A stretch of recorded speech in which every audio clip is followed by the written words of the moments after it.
considérant le caractère divisionniste et incendiaire qui sont de nature à saper l'unité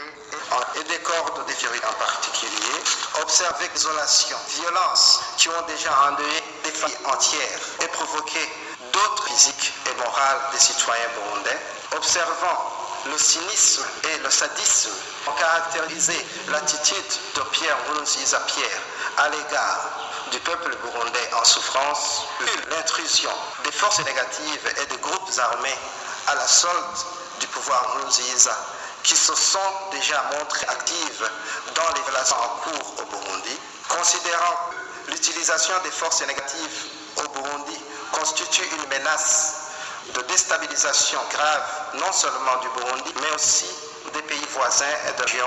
entières, considérant que le Burundi, sous le régime Nkurunziza, a été marqué par des actes de vandalisme des ressources nationales au sommet de l'État, des crimes de sang innommables et des violations massives des droits humains, considérant la dégradation inquiétante de l'image du Burundi et des relations entre le pays et organisations partenaires, considérant la paupérisation vertigineuse de la population burundaise durant ces 10 dernières années, considérant la dégradation inquiétante des relations entre la population et les corps de défense et de sécurité mises à nu durant ces 2 dernières semaines de violence, avec comme conséquence grave l'atteinte à la cohésion de ces mêmes corps, vu l'urgence de sauvegarder l'unité du peuple burundais dans son ensemble et l'impérieuse nécessité d'assurer l'intégrité et la souveraineté de la nation, vu les situations de violence et de renouer processus politique et démocratique sain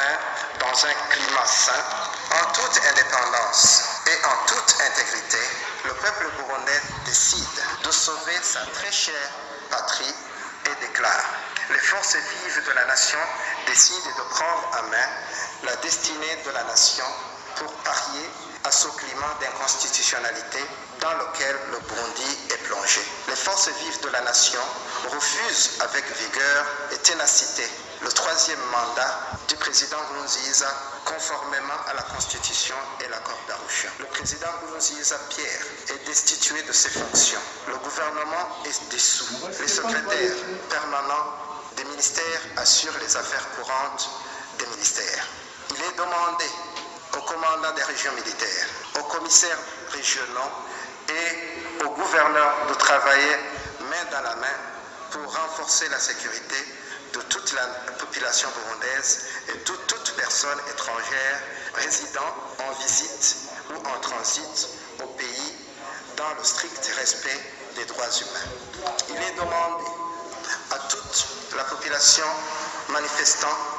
et autres de respecter la vie et les biens d'autrui. Il est prié à tous les acteurs politiques, la société civile et les confessions religieuses de garder la sérénité. Au regard de la situation sécuritaire névralgique du pays, il est institué un comité pour le rétablissement de la concorde nationale temporaire ayant pour mission d'initier un nouveau processus de gestion du pays, des institutions nationales et la reprise du processus électoral dans un climat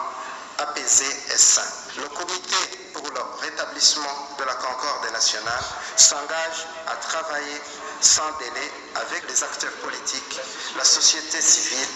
et les confessions religieuses pour prendre les mesures de redressement de la vie nationale en commençant par les plus urgentes. Le comité pour le rétablissement de la concorde nationale met en garde tout fauteur de troubles agissant individuellement, collectivement et ou en bande organisée. Le comité pour le rétablissement de la concorde nationale à la communauté internationale, à l'Union africaine, à la sous-région et aux pays amis, ainsi que les partenaires bilatéraux